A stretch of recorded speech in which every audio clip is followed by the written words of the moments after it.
La 4G Batelma vous présente Ni Vava.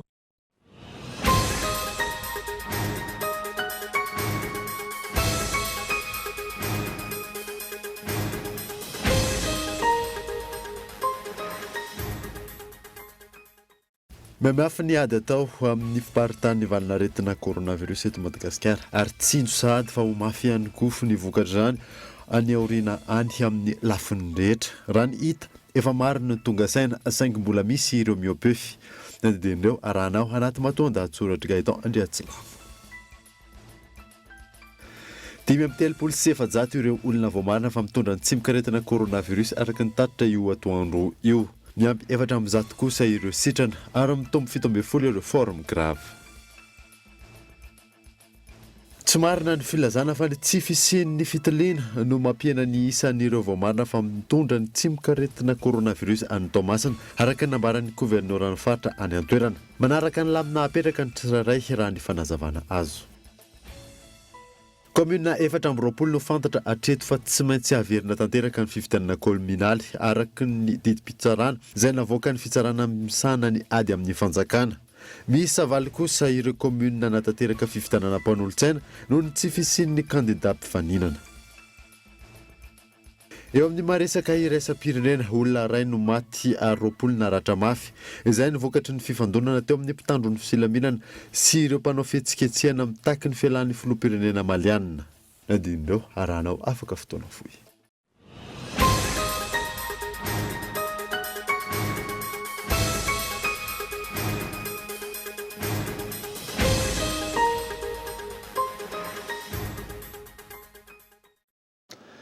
Salandra tompoko lasy sy tompoko vavy fotoana vaovao eto amin'ny Écoule TV Kampanasanao anaraka izany hatramin'ny farany.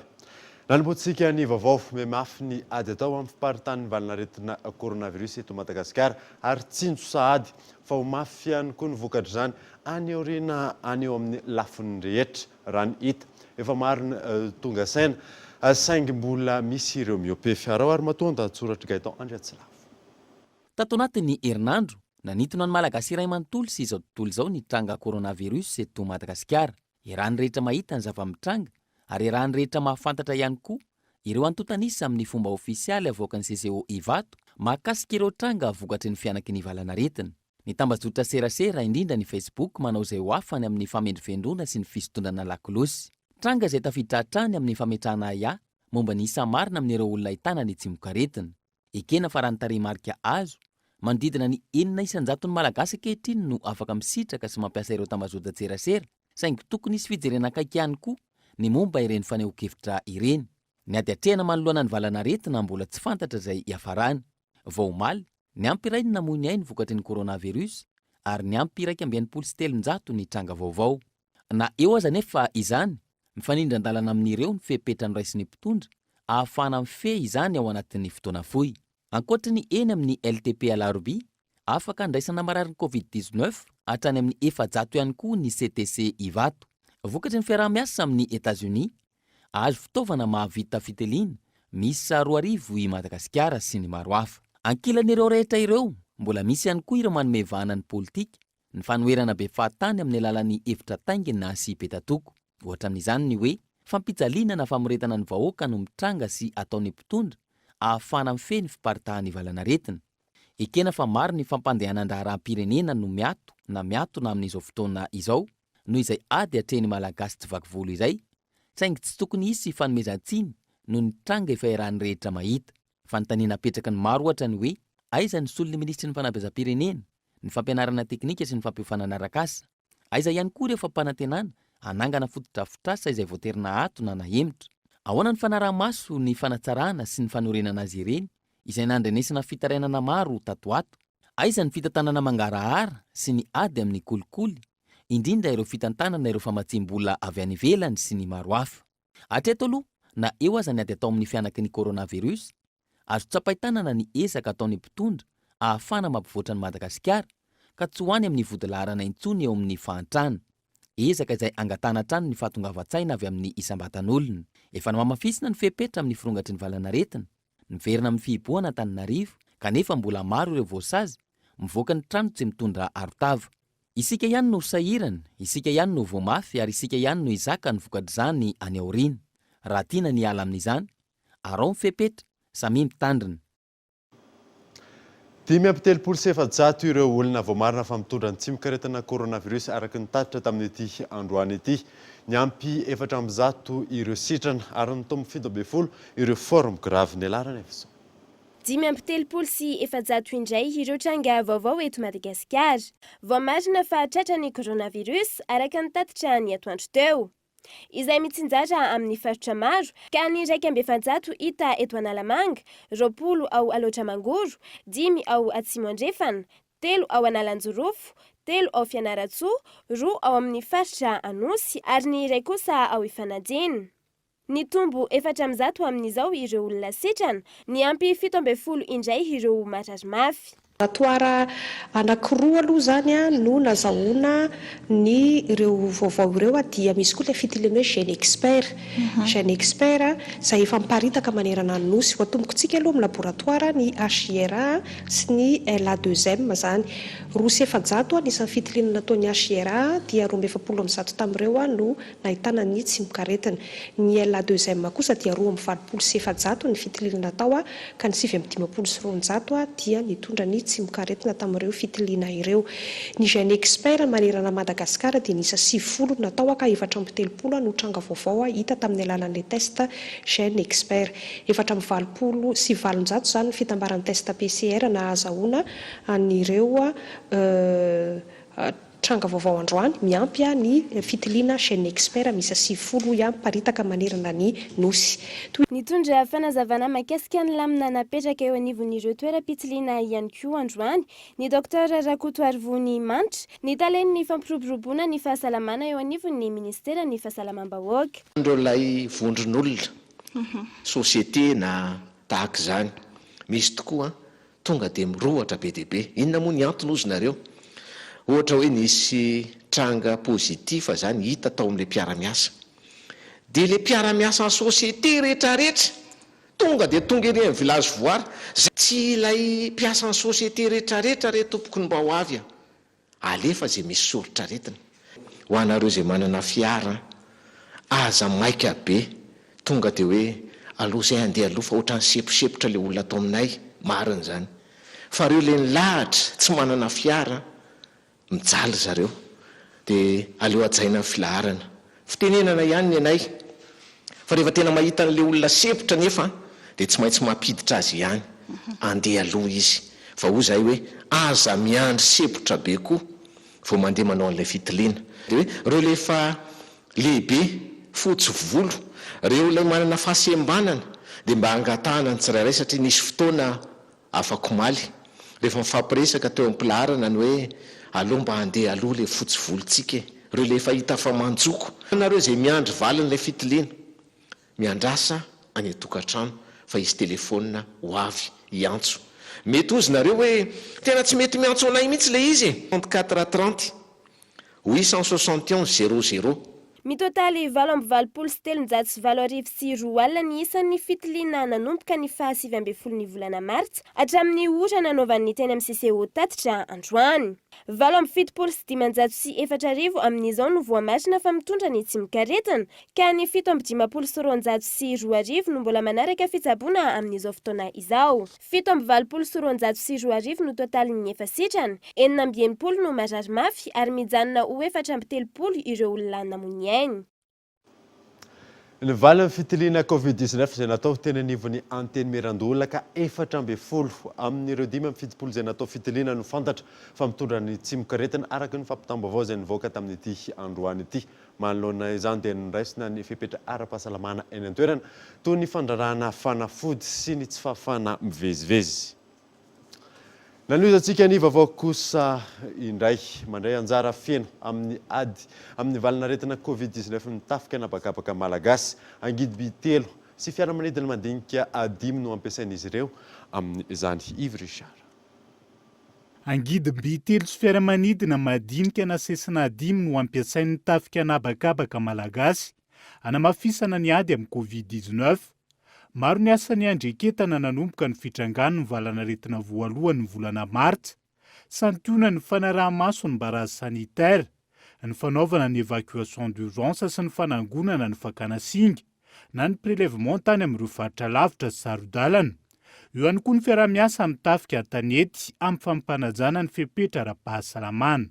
Tato anatin'ny 10 andro moa zany dia teto Antananarivo zany no tena fatenan'ny ady tamin'ity valanaretana ity. Raha ny teto Antananarivo manokana aloha ny fiaramanidina moa zany tsy nisy nanidina teto satria eto Antananarivo moa tsy misy toerana azo hipetrahan'ny fiaramanidina, fa ny Angidimby ngamba hitantsika teny ihany manao an'le contrôle izy avy eny ambony eny manao ihany koa izy an'le ataontsika hoe patrouille miara-miasa amin'ny tafika ety tanety. Ny atreto aloha ary isaoran'Andriamanitra zany mbola tsy nisy aloha hoe évacuation ny lana ny hélicoptère na izany naty zany zay zany dia tsy maintsy mandeha foana zay mandeha. Raha ny ora efa maromaro ihany manodididina ny 10 ora mahery eo zany nefa vita tao anatin'izay 12 andro izay. Namafisin'ny lehibe ny etat-major ny tafika nabakabaka androany fa miainga avy amin'ny rehetra ny fifehezana ny fiparitahan'ny valanaretina amin'izao fotoana izao. Tsy maintsy manaraka fihiboana manokana ohatra ny mpanamory ampolony eo anivon'ny tafika nabakabaka malagasy araka ny lamina napetraka. Eo ihany koa ny famindrana ranom-panafody ny fiaramanidina aorian'ny vavitany iraka sy ny adidy ho an'ny mpiray tanindrazana. Ny nay zany zao ny mpanamory na fiaramanidina io na ny Angidimby dia efa ny confinena any an-trano. Zany hoe tsy miasa mamonjy aty amin'ny toeram-piasana ohatry ny miaramila rehetrarehetra intsony izy fa any an-trano izy no mijanona. Dia rehefa misy ilana azy izay izy voatsona dia mitondra n'ireo fiaramanidina ireo na ny Angidimby ireo dia miverina indray any an-trano.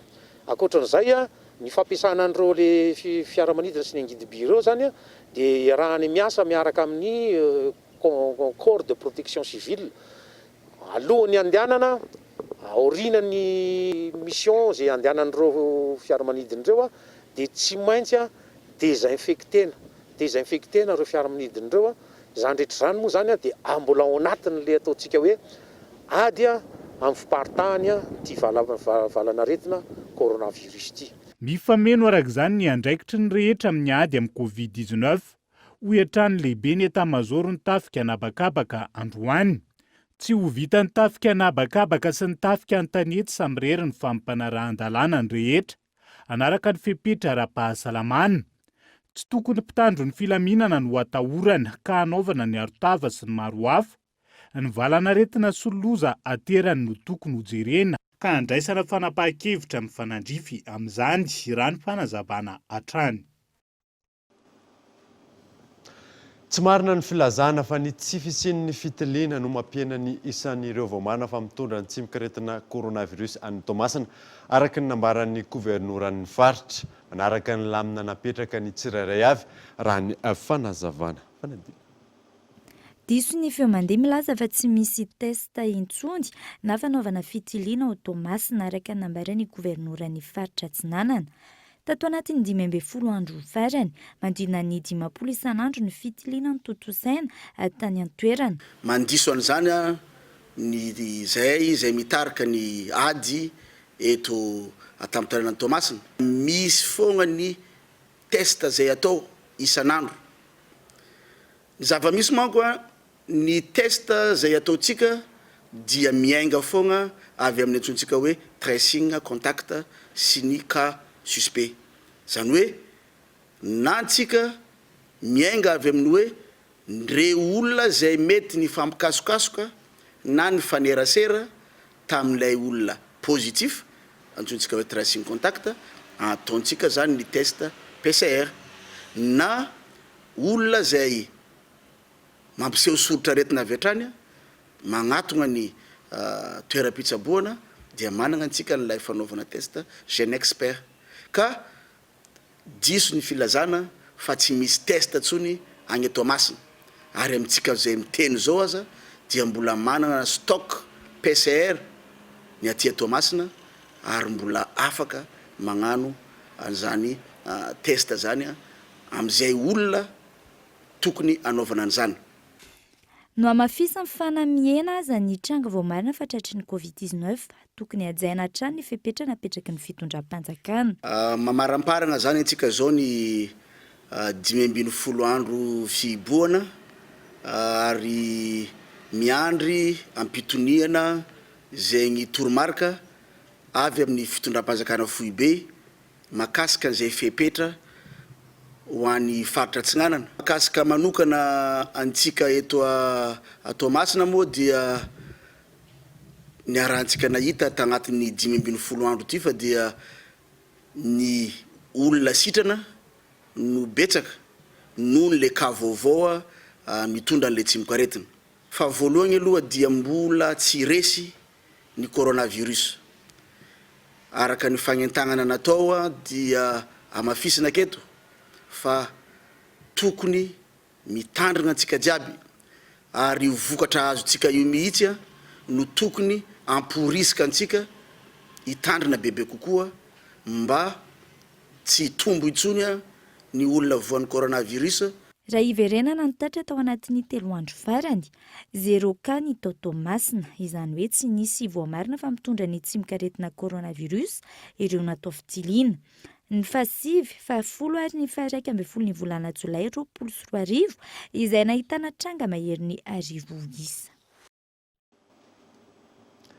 Commune 4 no fantatra hatreto fa tsy maintsy averina tanteraka ny fifidianana communaly araka ny didi-pitsarana izay navoaka ny fitsarana misana ny ady amin'ny fanjakana. Miisa valy kosa ireo commune anatanteraka ny fifidianana mpanolotsaina noho ny tsy fisian'ny candidat mpifaninana Henri Florio.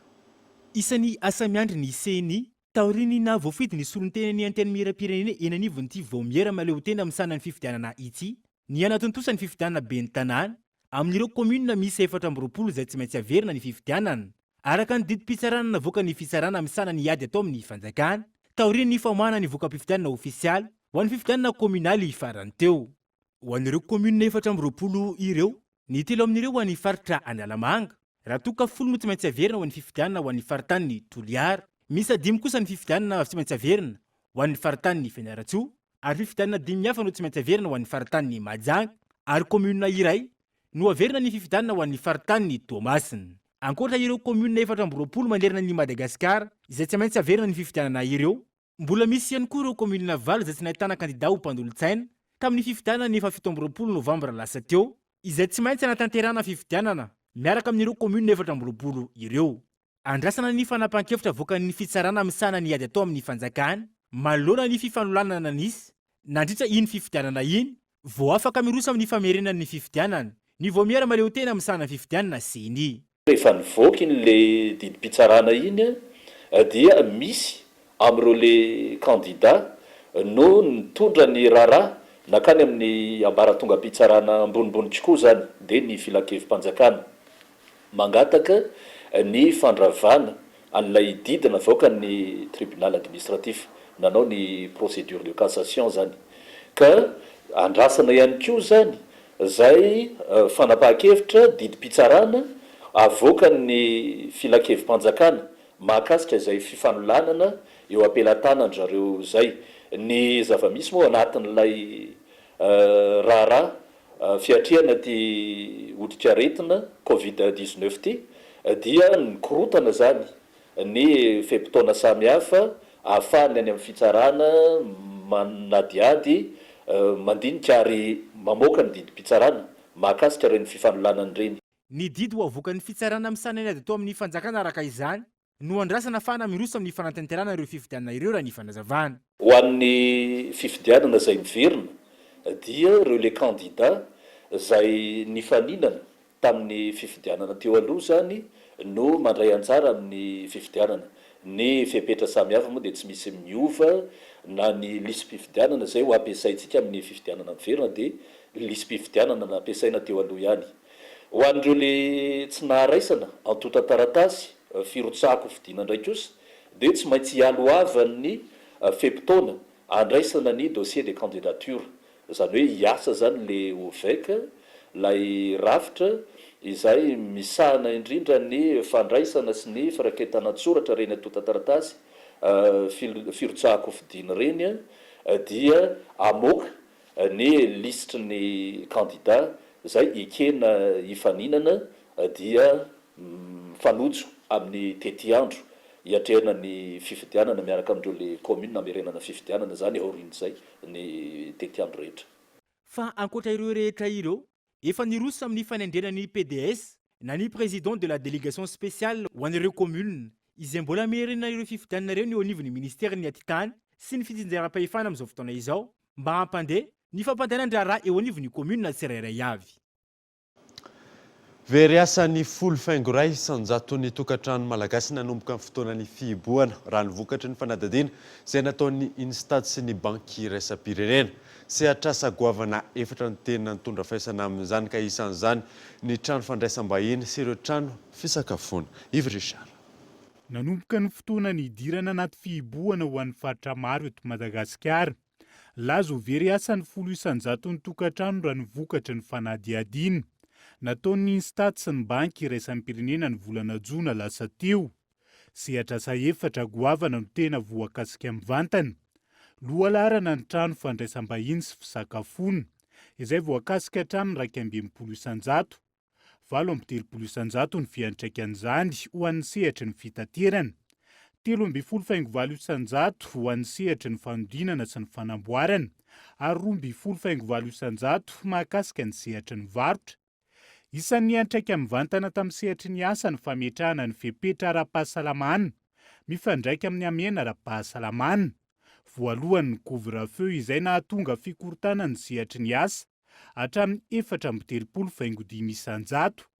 Manaraka ny fikatsony ny famokarana eny anivon'ny orinasa isan-tokony 2.5 isanjato, ary farany fikatona ny sistany 5.4 isanjato. Maro ampiasa voakasiky ny Covid-19 no mametra-panontaniana mahakasika izay ho toy ny asany ao aorian'ny krizy. 7.7 isanjato ny mpiasa milaza fa afaka niverina amin'ny asany izy ireo aorian'ny amena ara-pahasalamana. 8.4 isanjato tsy manakambara momba izay, ary enina isanjato ireo tsy manam-panantenana momba ny fiverenany amin'ny asany toy ny teo aloha. Manoloana ny fikorotana ny tontolon'ny asa, isan'ny roborobo nandritra ny fihibohana ny télétravail, saingy 3 isanjato ny mpiasa sy ny orinasa ihany no niditra tamin'ny sehatra io hatreto. Mijanona manohy ny asany amin'ny toerana mahazatra ihany arak'izany, 5.7 isanjato n'ireo mpiasa tsy voakasiky ny Covid-19.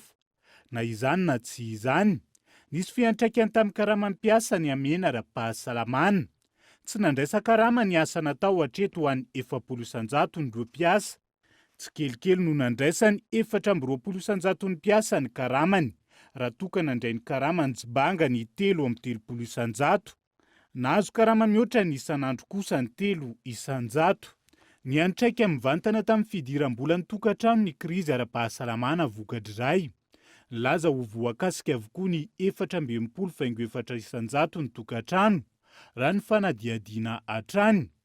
Hatramin'ny 8.4 isanjato ny fiantraikany ho an'olona mivelona amin'ny fambolena, ny fiompiana ronjono. Hatramin'ny 4.70 isanjato zany ho an'ny tokantrano mivelona ivelany io sehatra io, ary tafiakatra 7.20 isanjato ho an'ny miasa amin'ny sehatry ny ONG. Isan'ny sehatra nitondra takaitra vokatry ny Covid-19 ihany koa ny sehatra tsy manara-drafitra na ny sektora informel raha ny vokatry ny fanadihadiana hatrany. Lafim-baovao hafa kosa indray mpangalatra vy amin'ny tetezana amin'ny RNS 5A no voasambotry ny mpitandro ny filaminana ny alakamisy teo. Tsy voalohany fisamborana tahaka izany, fefa nisy olona fitina ampidirina amponjako tany amin'ny RNS 5 sy ny RN6 no ny fangalarana vy sy bus ny volana martsa teo miantarandriana. Maro ireo fahasimbana hita amin'ny lalam-pirenena S5 sy lalam-pirenena fahaenina natomboka tamin'ny fiandohany taona 2024 ity, vokatry ny alatra fantsondrano vy na busa metalika sy ny vy amin'ny tetezana. Manoloana io efa nisy ny fitoriana teny amin'ny tandro ny filaminana napetraky ny ministeran'ny fanajariana ny tany sy ny asa vaventy ny volana febroary lasa teo. Taorian'ny fanadihadiana olona 7 izay tratra nangalatra visy-buza tamin'ny lalam-pirenena fahaenina no voasambotra ny volana martsa 2024 teo ary nahiditra mponjavonjy maika ao Antsiranana avy hatrany. Misy sefo-fokontany voasaringotra tamin'ny jiraradia. Nitoetra ny fanaraha-maso sy fanadihadiana ka voasambotra ny alakamisy 7 Jolay 2024 tao Ambilobe ihany koa ireo mpangalatra vy amin'ny tetezana amin'ny RNS 5 Ambilobe Vohimary. Efa any amin'ny mpitandron'ny filaminana amin'izao fotoan'izao izy ireo anaovana fanadihadiana. Nambatra tamin'izany fa mbola misy ireo karohana amin'izao fotoana izao. Entitra araka izany ny Ministeran'ny Fanajariana ny tany sy ny asa vaventy amin'ny fanaraha-maso ny asa vita samihafa. Tsy azo ekena ho izy ireo ny fandrobana fa ny mbana fananana iombonana ary tokony ho samy hosarotana ny tsirairay amin'ny fiarovana izany. Tonga eto amin'ny fotoanany dokavarotra isika aorianan'izay atatsika mahakasika ny olana misy any amin'ny distrikany Tsiombe. Eo ihany koa ny disadisa misy ao amin'ny fokontany ankady lalana rehefa avy eo ary.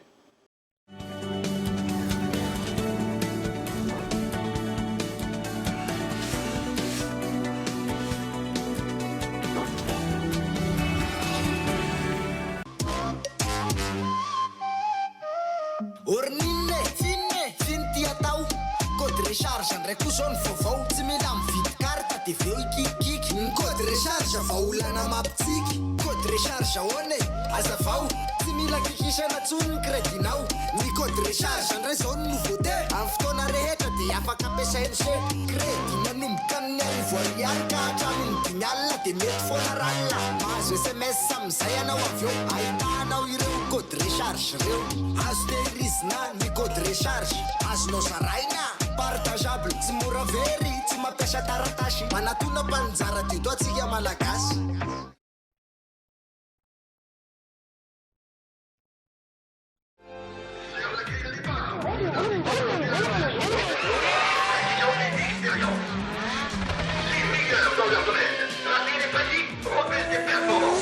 Bic 200 éthyl, Bic Confort 2, Bic 300 éthyl, Bic Flex 3, Bic Flex 4.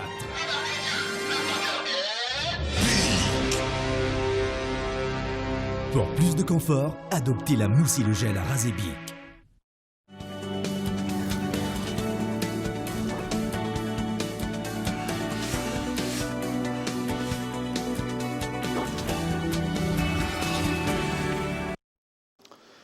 Veneto amin'ny fampalalam-baovao isika. Mangataka fidinana ifotony anaramaso ireo fanorena fotodrafitrasa an-toerana ireo mponina ao amin'ny distrikany Tsiombe. Tsy mifanaraka amin'ny fampanantenana nomena ny fotodrafitrasa mijoro hoy izy ireo. Gaetan Andriatsilavo. Mitaraina ary mangataka ny mpitondra fanjakana hijery fotony sy anaramaso ny fametrahana fotodrafitrasa any an-toerana ireo mponina ao amin'ny distrikany Tsiombe Antsimonin'ny Nosy amin'izao fotoana. Antony misy efitrano fianarana efitra roa lazaina fa efa vita, saingy tsy mbola misy ninonina mijoro akory any an-toerana. Tahaka izany ihany koa ny CSP2 ao Tsiombe Andrefana sy Saka Tsiombe. Efa lany ny vola saingy tsy misy asa vita raha ny fitarainana voaray. Tsy ireo ihany hoy ireo mponina ao an-toerana. Ny taona 2024-2025 efa nisy fampanantenana nadiovana ny renirano Menambovy tamin'ny alalan'ny CLD, saingy hatramin'izao tsy nisy izay fanadiovana izay. Mampandre milaza amin'ny fitoeram-panjakana misy eto Madagasikara fa izahay eto Tsiombe dia efa hanandalatse avandezana anafazana lainga tsara lahatse fa tena tsy nihita ty vahoaka teto mihitsy io vola toko tsy forohana tamin'ny CLD 2016-2017 vavolombelo mijoro eto tegna naho misy momba fagnotorana izay le eto raho vavolombelo izay. Mangataka fidinana ifotony anaramaso ireo fotodrafitrasa araka izany ireo mponina any an-toerana. Distrika farany atsimo indrindra eto Madagasikara ny distrikany Tsiombe. Na izany azy, tafiditra ao anatin'ireo distrika misitraka fotodrafitrasa maro avy amin'ny mpitondra fanjakana ankehitriny.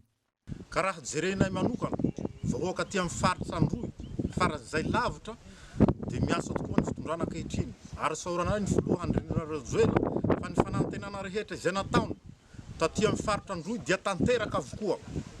Na ny ekôly manara-penitra, na ny kianja manara-penitra, na ny pipeline zao dia efa manomboka amintsika miresaka zao tarina avy aty Marovato ka hoentina ao afokapo dia efa tonga anatina prise ary efa mandeha ara-dalàna ny azy tsy vitan'izany fa ny renivohitra district ato anaty faritra Androy dia feno pavé zava-baovao amin'ity faritra Androy ity zany. Isan'ny laharam-pahamehana ho an'ny mpitondra fanjakana ny fitantanana mangarahara sy ny ady amin'ny kolikoly. Tsy maintsy isy araka izany ny fandraisana fepetra ho an'ireo tomponatoka amin'izay tranga mampitaraina ny vahoaka. Vao tsela akory ny alakamisy lasa teo, komisera komandin'ny FIP ny doboka amponja noho ny fitsolokiana, kolikoly sy fanararaotam-pahefana. Olona 3 hafa ihany koa no sarona mpanimba ala sy mpamatsy hazo avy amin'ny faritra Arovana, avy ao Morondava. Tapaka tao anatin'ny filan-kevitry minisitra izay nitaon-tsaina tamin'ity androany ity fa mitohy ao anatin'ny 12 andro indray ny famehana ara-pahasalamana eto amin'ny tanin'ny Repoblikan'i Madagasikara manomboka androany 12 volana Jolay 2024. Lafy vaovao hafa tanteraka kosa indray manadanja amin'ny fampandrosoana ny firenena iray ny mponina ao aminy raha ho an'ny Madagasikara manokana. Efa misy ny ezaka amin'ny fanatsarana ny fiainan'ny mponina saingy mbola maro ny ezaka mbola mila atao. Michel Aranarjo. Misokajy maromaro ny fototra iorenan'ny firenena iray, isan'ny mba toerana amin'izany ny arakolona amin'ny ankapobeny mivelatra amin'ny sehatra maro ny antsoina hoe mponina na population. Ny ankapobeny zany rehefa miresaka hoe population dia saika amin'ny firenena anankiray saina milamina amina gouvernement anankiray dia saika miresaka kokoa le hoe fahasarotan'ny olona sasany ao amin'ilay fiainana ankapobeny ohatrany hoe ny olona mantso, ny pauvre, izany hoe ireo olona izay tsy manan-kialoha fa nanao ohatra an'izany. Saika miresaka koa ny olona ohatrany hoe ny olona marefo tahakany hoe ny vehivavy, ny ankizy, matetika izany miodikodiny eo le resaka.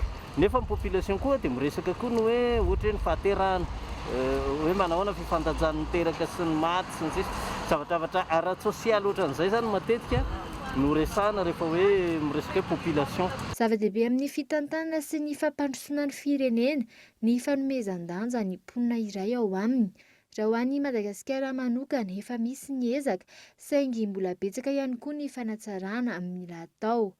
Ny be dia be ny fanampy dia izao ohatra tsara ho fantatsika fa raha isan-jaton'ny olona eto Madagasikara ny tena hoe zany hoe manana fa ny ambony dia mizara roa dia mahantra indrindra dia ny klasy moyenne dia io zany amin'ny lafiny iray ilay izy ohatrany hoe économique fa amin'ny lafiny iray ilay izy tena resaka mponina manokana fotsiny hoe misy olona any tsy misakafo ara-dalàna latsaky ny $1 isan'andro, misy olona any tsy manatrano kelofana tsy zarizary ny toerana ipetrahana, misy olona any ambanivohitra voatery mitsoaka satria misy lafiny hafa. Dia hitantsika zany fa mbola be ny fanambo raha resaka mponina eto Madagasikara. 12 Jolay andro maneran-tany ho an'ny mponina raha ny antotanisa farany nivoaka ny taona 17 sy 7.5 miliara ny isan'ny mponina maneran-tany. Maloana ny ady hatrehan'izao tontolo izao amin'ny fiparian'ny valanaretina Covid-19 nanamafy ny vondrona iray samy pirenena fa tsy mitovy ny fiantraikan'izany amin'ny olona rehetra, vo bebe kokoa amin'izany ny vehivavy. Ilaina ho izy ireo ny fanamafisana ny fahasalamana ara-pananana ny zon'ny vehivavy sy ny ankizy amin'ny resaka fahasalamana ary ny fanatsarana ny herisetra noho ny fahasamihafan'ny lahy sy ny vavy. Miteraka disadisa amin'ny fokotany akady lalana ny fanoloana ny fokotany eny an-toerana androany nanao etsika ireo mponina sasatsasany ary mitaky ihany koa fa tokony fidiana fa tsy ho tendrena ny fokotany. Miantarandriana. Andro vitsy lasa izay anisy noty tonga teto amin'ny fokotany akady lalana fa miova ny fokotany. Mponina maro no manda izany. Teny efa nisy disadisa nataotsika teto amin'ny anatra nataon-drasolo. Nisy ve zao tsy nisy? Ary efa tsy nisy zay azonao zany zay ny mahatonga anao hoe tsy maintsy manao opposition zay. Zay ny antony opposition satria rasolo izy mipetraka koa izy apetraka izy dia asorona. Zay kosa nefa tsy manaiky an'izay. Efa nitendrena io rasolo tonga teto hoe. Tsy mbola sy petraky mifandanany. Ny antony naneriany dia mahita ny any hoe iza ny mena tokony hotondrenao dia tsy misy afa-tsy ny olo marina. Nizay hoe rehefa mipetraka eo le olona voatery ara-dalàna. Anao zany nanao ny asany ara-dalàna dia hosoloana hafa indray.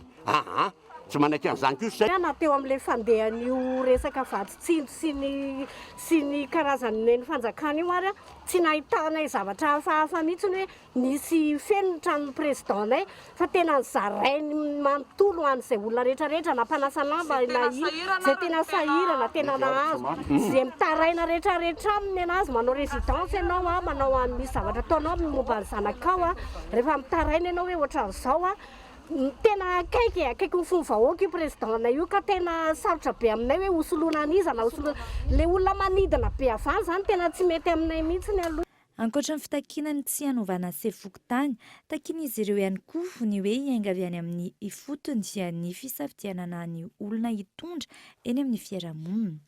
Koa izay ny angavianay amin'ny olona mpanatanteraka any ambony any mba tsy hanolona ny lehibe amin'ny fokotaninay amin'izao fotoana izao vahoakantsika aloha hiady amin'ny aretina tsy hita maso io fa rehefa vita io dia aloha hifidy ara-dalàna ho an'ny vahoaka ny fifidianana. Raha ny lalàna tendrena sefokontany ary ny eny anivon'ny distrika no misahan'izany, tsy mbola naneho hevitra mikasika ity raharaha ity kosa ireo tompon'andraikitra. Ny fiainana andavanandro n'ireo mponina any amin'ny faritra atsimo andrefan'ny nosy hatramin'ny ampitsara ny fitondram-panjakana ny orinasa Bastuliara indray no tanterina aminao anatin'ny fandarana alaleny lapitso eto amin'ny Cool TV arao ary ny sombiny amin'izany.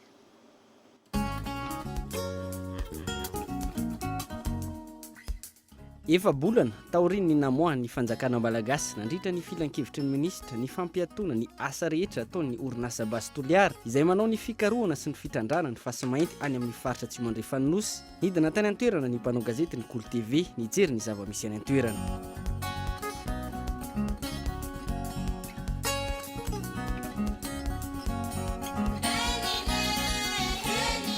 Raha ny zavatra hita milamina amin'ny ankapobeny ny Toliara hatramin'ny nivoahan'ny fanapahan'ny fanjakana ny volana novambra 2024 izay nampiato ny asan'ny Bastuliara. Manao ny fiainana andavanandro ny mponina ary miasa ampilaminana ireo mpiasa tena voakasika mivantana amin'ity fitrandrahana fasimainty ity. Isan'izany ireo mpanjono na antson'ny maro amin'ny hoe zanadrika izay mamelona ny vady aman-janany amin'ny alalan'ny jony. Tao anatin'ny efataona ny toloman'ireo mpiandrika izay nangataka ny ampitsarana ny asa fitrandrahana fasimainty ny enany vola miditra tamin'izy ireo. Zahay manomboka izao tamin'ny 2017 zahay nahatsiaro tery, 2018, 2019 nahatsiaro tery zahay satria zahay niananay mibetsy nianatsy aby noho ny fijalea fampirohoroa atao san'ny Bastuliara. Tena ny occupé zahay nanik zao tena nahagaga ny fiainanay tamio satria ny antony nataon'ny Bastuliara mivory matetiky tsy mandeha andriaky fiantroa de eo zany akoatra nahatsiaro occupé zahay.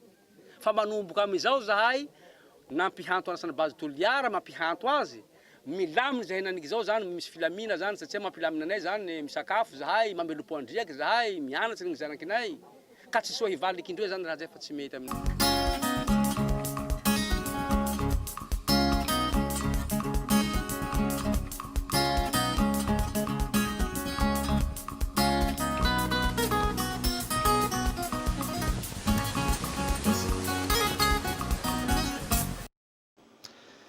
Petsy ny fanatanjahantena tsy isy ny fanendrena ireo mpilalao miendrika ao anatin'ny CAF Award 2024 ho an'ny kitra aty Afrika amin'ity taona ity noho ny fisian'ny valanaretina coronavirus no anton'izany raha nambaran'ny filohan'ny CAF Henri Flory. Anisan'ny vaovao lehibe nampalahelo ireo mpilalao baolina kitra afrikana tamin'ity taona 2024 ity ny nahandrenesana fa tsy isy ny CAF Award 2024 na ny fanendrena ireo mpilalao afrikana mendrika na ny Ballon d'Or africain ho amin'ity taona ity vokatry ny fisian'ny valanaretina coronavirus. Raha ny tokony ho izy, ny fiandohan'ny taona 2024 no andrenesana izany, saingy nofoanana tamin'ity taona ity izany, araka ny nambaran'ny filohan'ny CAF Ahmad, nandritra ny fihaonany tamin'ny mpanao gazety tany Egypte. Tsy ivona, fa raha nizotra ara-dalàna ny fifaninanana, efa nanomboka nivoaka ny anaran'ireo mpilalao anaovana safidy amin'izay Ballon d'Or africain izay. Mbola amin'izany eo ampilatanan'ilay Senegalais Sadio Mané, lohalaharan'ny Liverpool hatrany ny amboara tamin'ny taona 2024 raha toka ity fary no niromboka izany tamin'ny taondazy. Itoy amin'ny taona 2024 araka izany fisafidianana ireo mpilalao mendrika satria mety ho taona fotsiny ankamaroan'ny taom-pilalaovana ho an'ireo federasion africaine sasany amin'ity taona ity. Maresaka iraisam-pirenena olona ray no maty aroapolo naratra mafy izay mivokatry ny fifandonana teo amin'ny mpitandro ny filaminana sy ireo mpanao fihetsiketsehana mitaky ny fialan'ny filoham-pirenena Maliana. Fanadina. Mahery ny arivo ireo Maliana no nidina an-dalambe nitaky ny fialan'ny filoha any an-toerana Ibrahim Boubacar Keïta. Raikitra vokatra izany ny fifandonana teo amin'ireo mpanao fihetsiketsehana sy ny mpitandro ny filaminana. Olona iray no fantatra fa maty tamin'izany ary 20 kosa naratra mafy. Maro tamin'ireo tranom-panjakana tahaka ny antenimieram-pirenena no voaroba. Fidina an-dalambe fahatelo nataon'ireto mponina ireto ity tranga omaly tany Mali ity. Hetsika izay efa nanomboka ny volana May lasa teo. Olon'ny fiangonana, mpanao politika ary fiarahamonim-pirenena ireo amin'ny ankapobeny no antony ny antombohana izao hetsika fanoherina izao na ny mouvement du 5 juin nitaky ny fanafoanana ireo parlemanta ny fananganana gouvernemanta vaovao ary ny fanoloana ireo mpikambana miisa 7 mandrafitra ny fitsarana avy momba ny lalam-panorenana no fitakian'izy ireo tamin'izany fitakiana izay mitohy hatramin'ny androany. Dia izay mamarina vaovao tamin'ity androany ity hankasianao nanaraka izany soafatsara atao tompoko.